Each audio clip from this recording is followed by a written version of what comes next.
Good morning, Pixel Nation. Today is January 14th, 2019. It is a rather chilly day for me. It's pretty freaking cold. How's everyone doing today? What's up, Eric Breen, Jay, and Dr. Vateman? How are you guys doing today?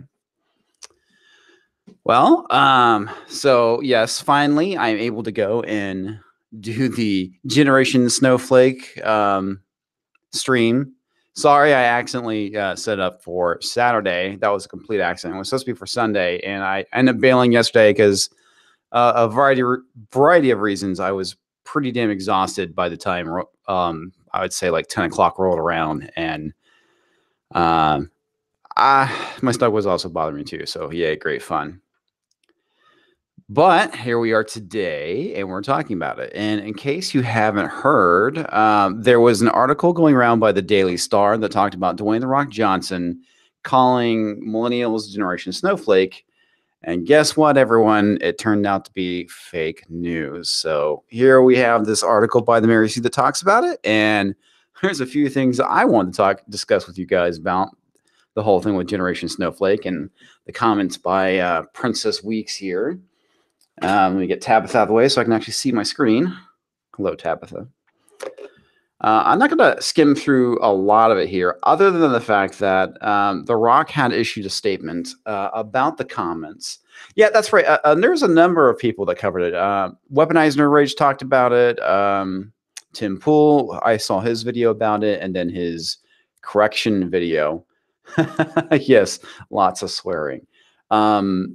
So the Daily Star is the one who ran the article, which was supposed to be an interview with Dwayne Johnson, and I'm guessing either the whole thing is a fake or just that one portion where he was talking about Generation Snowflake was fake. But first off, we have this part, and then I'll get to the response. Tabitha, seriously, get out of the fucking way.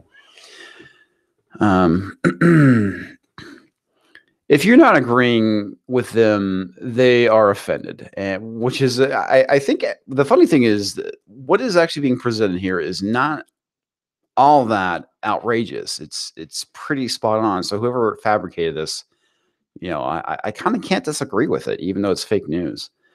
And that is not what so many great men and women fought for, which is very true. The superstar thinks that while the world has become more tolerant and a better place, which it has, wanting snowflakes are draining positive change through their constant moaning. I can't disagree with that statement. And again, that doesn't mean that there aren't things that we can't improve and do to make the world a better place. But for the most part, I think we've made a lot of progress in the last 100 years or so when it comes to rights for people. We thankfully now live in a world that has progressed over the last 30 to 40 years. He said, said the 46-year-old beefcake. I love this. This is hilarious. People can be who they want, be with who they want, and live how they want, which I also agree with. I think this is something we can do in the West. Not necessarily in all parts of the world yet. That can only be a good thing, which I agree. But Generation Snowflake, or whatever you want to call them, are actually putting us backwards. And I have another article which I'll talk about how we can point to this stuff and say that, yes, they are indeed being somewhat regressive. Okay, so we all know this part here is fake news. And then the tweet that Dwayne made was setting the record straight. The interview never happened. Okay, so the whole entire interview is fake then. Never said those words, 100% false. And Tabitha keeps blocking the screen. Get out of the way, cat. Seriously. If I ever had an issue with someone, a group, community, or generation, I'd seek them. Okay. So next comes the lovely commentary by Princess Weeks. I'm sorry, 1 second here.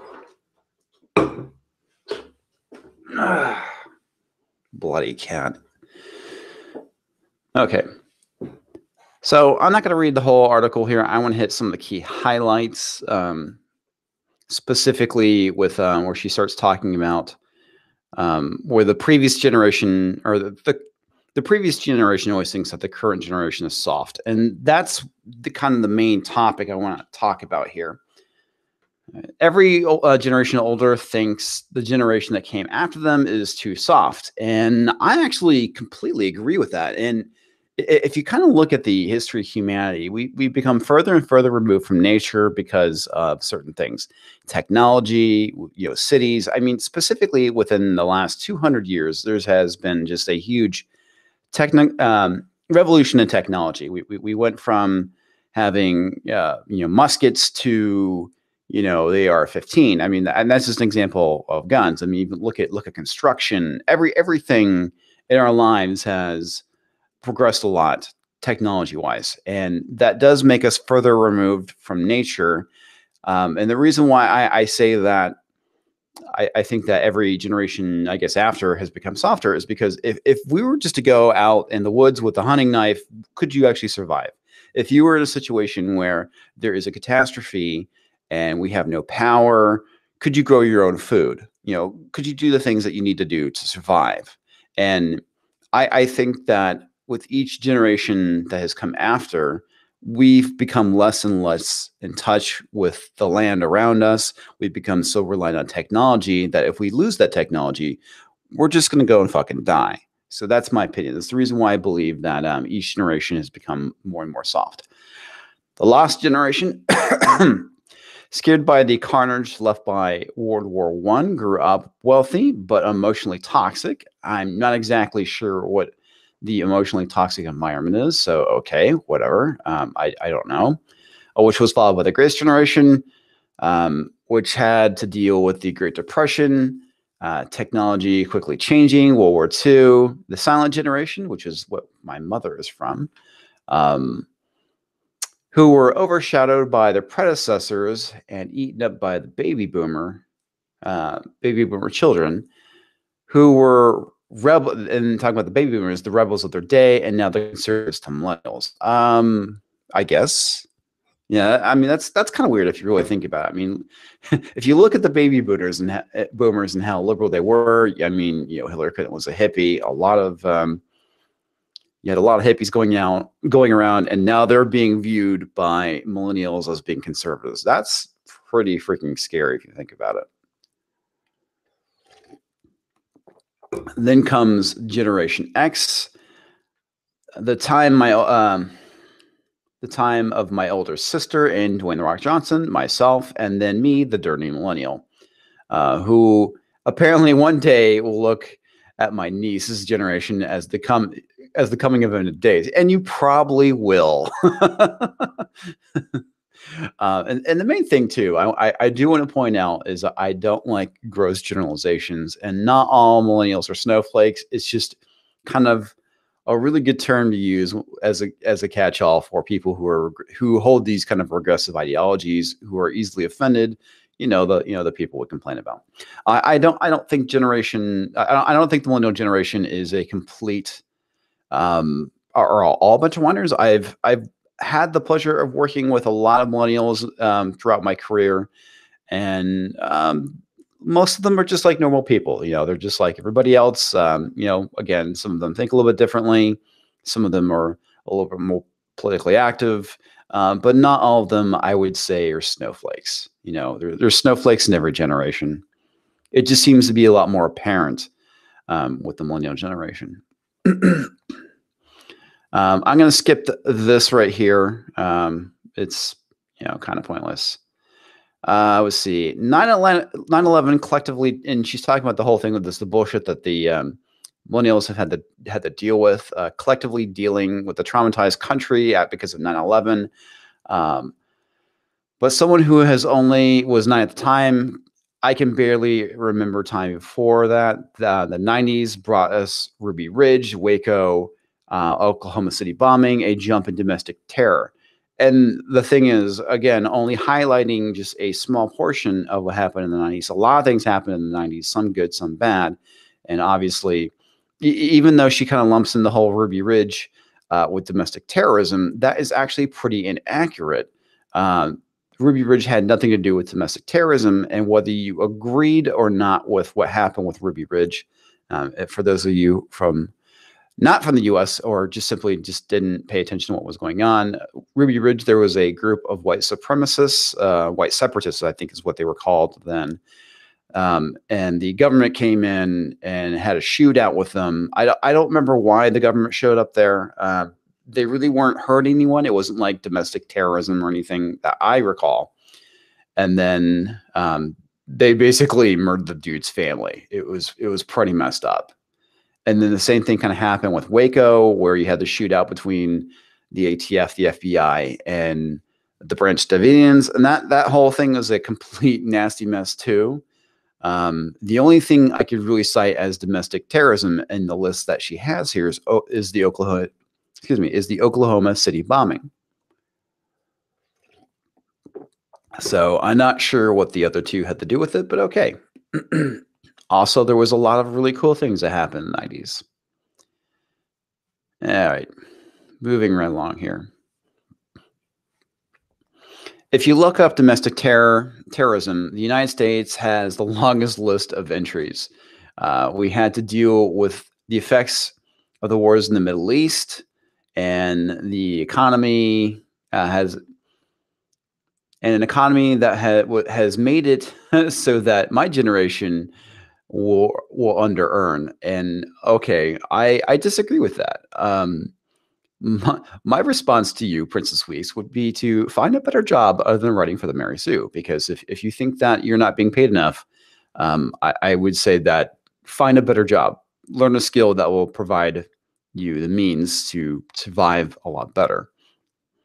I think that's like a lot of the complaints of these millennial blogger types, the ones that go and write for these newspaper outlets or online outlets or whatever. I'm pretty sure they're very underpaid. If you watch Tim Pool, he talks about this a lot.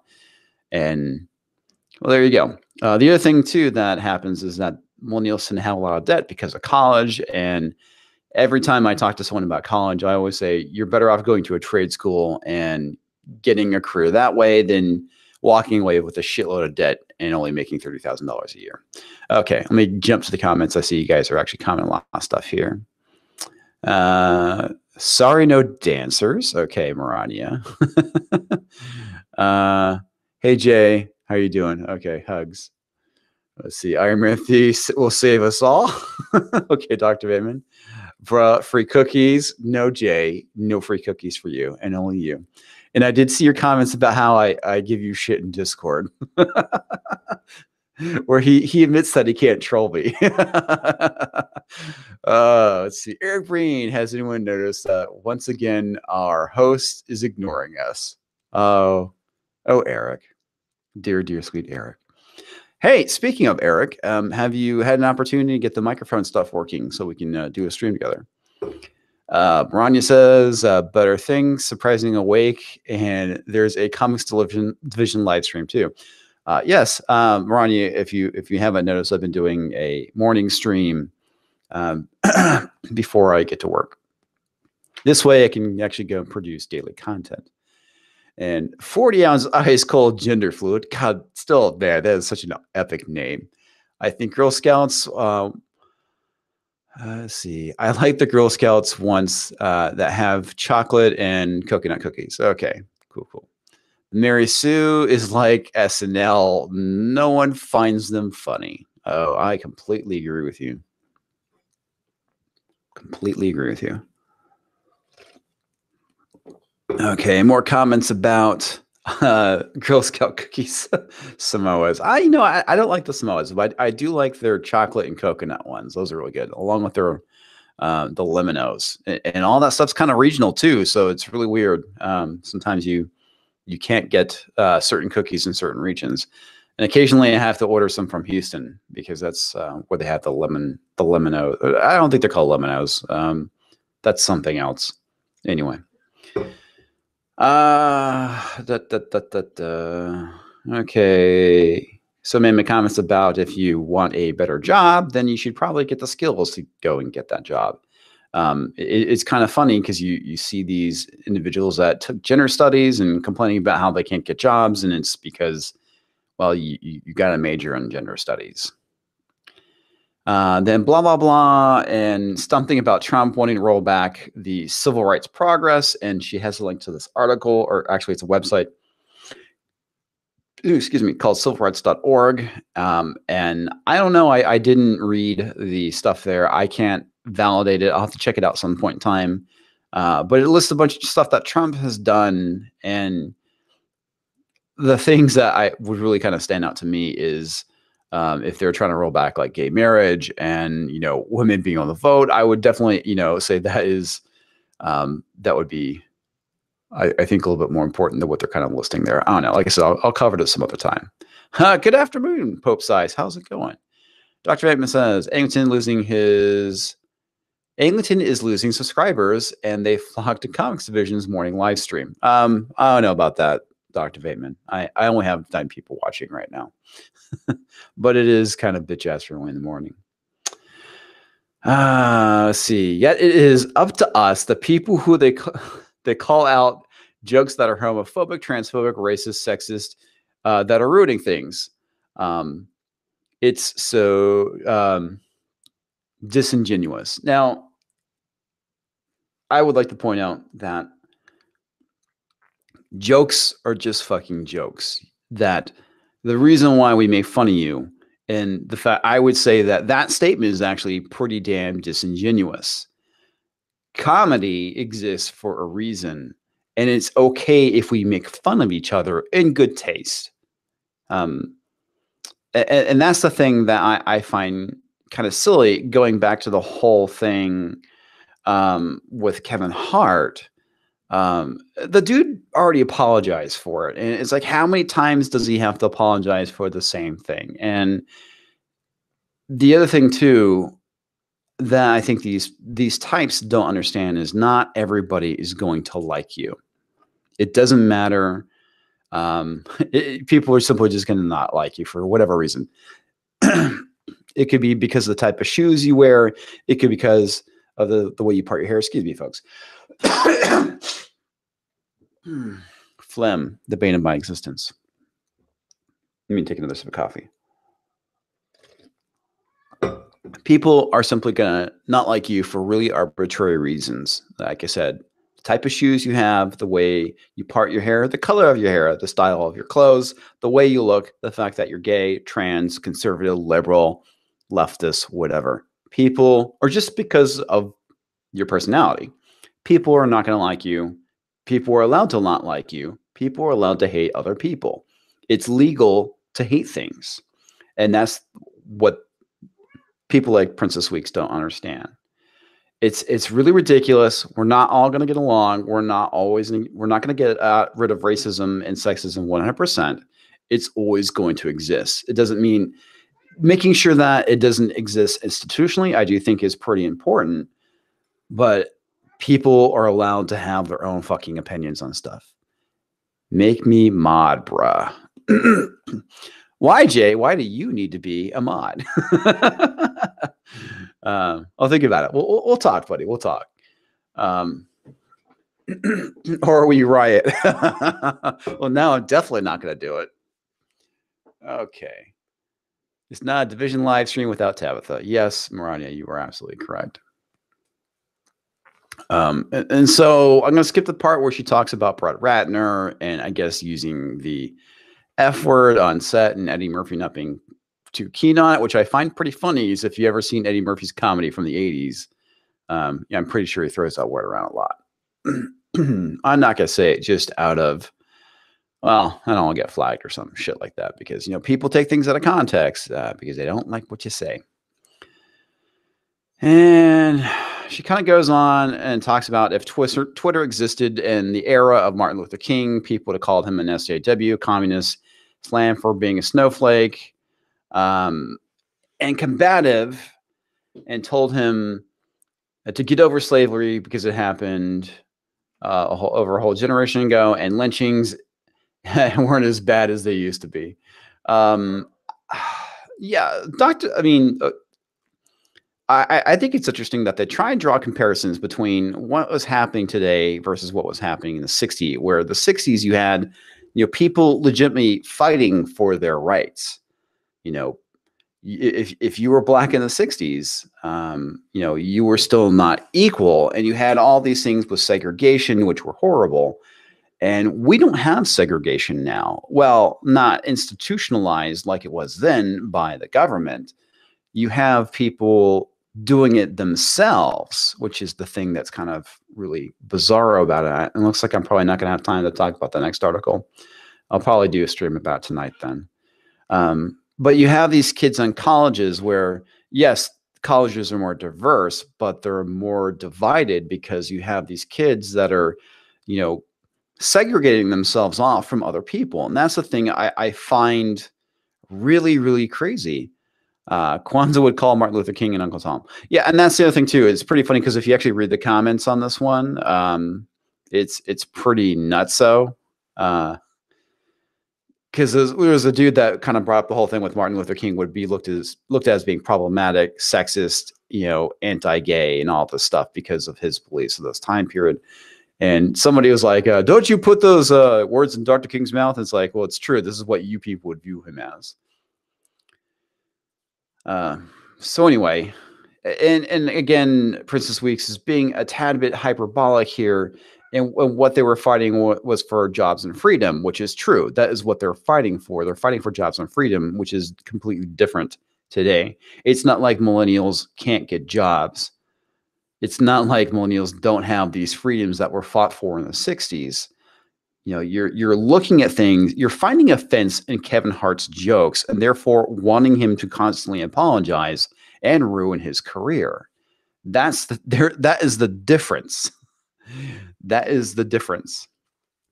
Anyway, even though you could make a comparison between the rhetoric of then and what is going on now, you could say that maybe the words are the same, but the actions, the things that people are fighting for are completely different. I'm not saying we've achieved true equality, but we're pretty damn freaking close. I mean, things are way better now. But these snowflakes would have you believe that it's it's worse than Hitler. Okay, so let's go ahead and finish this off. Johnson's comments are wrong, not because I disagree with him. And again, I know this article was updated, so I'm not really sure what exactly she's referring to. I guess maybe the tweet from above. I don't know. Seriously, Tabitha. Johnson's comments are wrong, not because I disagree with them, but because they are historically incorrect and based on a faulty idea. Okay, so she is talking about the tweet. That the need for activism is over. And I wouldn't say that the need for activism is over. Activism and protesting, all that stuff is our rights as Americans in this country. But at the same time, I have a right to speak out against what you are claiming. It's pretty weird. Anyway.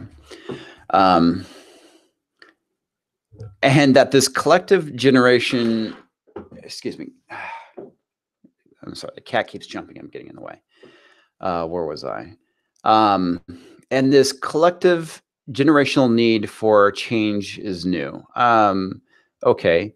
Many things that people fought for in the 60s and 70s are still being dealt with. Okay. And now the newer generation is taking that over in a new way. Hell, the Equal Rights Amendment that was introduced in Congress in 1921 is still not ratified. Okay. And I mean, are women better off now than they were in 1921? I would say so. Right to vote, all that stuff. Women can hold jobs. Women have the ability to go and do whatever they want now, more so than 1920, I guess, over pretty close to 100 years ago. So I would say things have gotten better, even though the Equal Rights Amendment was not ratified. And that's interesting. I'd actually like to read the Wikipedia article about that just to see what it says about it. And as a longtime fan of The Rock from his WWF days to now, I am disappointed to hear that he feels this way, especially because part of the reason people love him so much around all spaces is that he has been one of the men who really has pushed masculinity into less toxic space. Okay, not sure what he did. And Cat, seriously, Tabitha. Sorry, I got lost again. Regardless, these words give us a space to have this conversation, since I know it's something people feel across the political spectrum. I can't speak for Generation Snowflake as a collective. I don't think we believe in collectives, which I completely disagree with. It's actually quite apparent in a lot of things that people like you, Princess Tweaks, specifically articles I've read by you, I would say is quite contrary. Comics division is always lost. Yeah, so I get lost because the cat jumps in front of my monitor and I can't read what the hell's going on. So yes, Dr. Vateman, I am constantly lost. And very phlegmy at that. I'll have to check my newsletter. Indeed. Yes, go check your newsletter. I made the exact same comment when I talk about the patriarchy. I'll bring that up at the next patriarchy meeting. So yes, I understand the joke there, but there is a definite collectivist attitude that goes along with this kind of ideology. So whether you think you're a collectivist or not, I'm pretty sure you are. But I think that people confuse calling out the bullshit, which is, again, everybody has the right to do. And I think if something is bullshit, you should definitely calling out as being triggered or being sensitive. When really, for those doing it right, it should be about raising awareness to things long as considered a problem that shouldn't still be ongoing. Okay, so there's lots of things I think we can call out as bullshit. That's fine. And again, as believing in free speech, you're more than welcome to call out stuff that you see bullshit, even in reality, if it's not. So that's kind of the thing. I defend your right to say it, even though I disagree. And that's therefore I'm using my free speech to counter yours. So that's what it kind of comes down to. And yes, I think that because I see this outrage culture that has been going on is bullshit. So therefore I'm calling it out. That's the thing I think is pretty ridiculous. This is a really long stream. Yeah, for a morning stream, it's almost 30 minutes, which I'll be having to go soon so I can get ready for work. But yes. I'd call Princess and those snowflakes like her the Borg. But the Borg are cool. Yeah, the Borg are scary, and that is a really good example of kind of collectivist thinking is the Borg, and they kind of do function like that. If you look at the what happened with Kevin Hart, and the dude is constantly being berated and all this stuff, and the dude apologized 3 or 4 times at this point. It's pretty freaking crazy that this shit's going on, and I love the fact that he's being interviewed now, and he's like, I'm over it. I'm over it. I'm over it. I don't want to talk about it. I'm over it. So good for him. He shouldn't apologize, the second time. So anyway, what are you guys' thoughts on this? Do you think that Trump is trying to roll back civil rights? I honestly, I haven't seen any kind of example of that. I mean, what do you think about what happened with the Daily Star and the fact that this whole thing was fabricated? I find pretty scary. That was, I guess, being done as a publicity stunt. It's pretty sad, man. In the age of fake news and a lot of scrutiny under journalism, but I guess the Daily Star is a rag in the UK, so whatever. I guess that's to be expected. But at the same time, even though it was fake news, I think what was said wasn't untrue or outrageous or, Nazi, Nazi, Nazi, Nazi, like they claim. And the other thing too, I forgot to mention earlier, is that a lot of the stuff wouldn't be an issue if they didn't treat people to the right of them as being Nazis. More, just because you're conservative, you're considered to be a Nazi now. So that's the thing that I find kind of crazy about all this. Because that word to me means something completely different, and you should be afraid of people who are Nazis. And now that term gets overused, it's basically kind of pointless now, which is unfortunate. Anyway, I'm going to read some comments really quick, and then I'm out of here. So let's see here. Eric Breen, a lot of patriarchy in the stream. How can the stream have only 2 women and call it progressive? Outrage. Love it, Eric. Love it. Let's see. Yeah, it's because he's apologized, as Dr. Vakeman is pointing out, is the reason why he constantly has to apologize now. Yeah. The Borg. Now I understand all this Yas Queen. I don't get that. I don't get the whole Yas Queen thing. That's silly to me, but I'm an old man at this point, so whatever. MAGA, can we get the wall built? It looks like Trump's going to make it happen one way or another. Marania says the Daily Star took a page from The Onion, which is scary on many levels, which I completely agree. Is he sick of us already? Yes, Jay Fearclaw. The only person I'm sick of is you, buddy. Everybody else is cool. Just give it a shit, Jay. The Onion has too much competition. The real world these days. I agree with you, Eric. That's the thing. I mean, truth is really becoming stranger than fiction at times. Anyway, that's all I got, folks. I'll catch you next time. And I'll see you tomorrow in the morning, and maybe I'll get a stream together to talk about the other article from the Federalist. I'll just kind of flash it really quick. Where I wanted to get some time to talk about this because it gets into the whole thing with campus identity politics and the whole thing with self-segregation. It's pretty bizarre, man. It's really crazy that they're even having parties where you're actively trying to exclude white people. It's scary. I mean, this whole idea that we really are kind of taking a step back sometimes, and it's not just because of people blaming shit on conservatives. It's actually coming from the left, but they just don't see it. Anyway, I'll catch you next time, folks.